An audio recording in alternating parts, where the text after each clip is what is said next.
ಅವರ ಕಷ್ಟದಲ್ಲಿ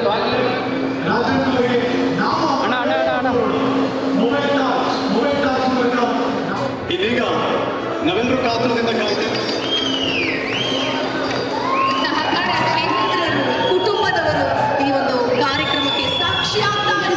ಸಭಾಪತಿಗಳಾದ ಗಣ್ಯಾತಿ ಗಣ್ಯರು ಈ ಮನುಷ್ಯತ್ವ ಇರಬೇಕು.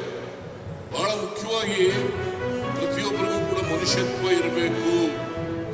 ಮನುಷ್ಯತ್ವ ಇದ್ದಾಗ ಮಾತ್ರ ನಾವು ಸಮಾಜವನ್ನು ಕಾಣಲಿಕ್ಕೆ ಸಾಧ್ಯ ಆಗ್ತದೆ. ಸಮಾಜದಲ್ಲಿ ಬದಲಾವಣೆಯನ್ನು ಕಾಣಲಿಕ್ಕೆ ಸಾಧ್ಯ ಆಗ್ತದೆ.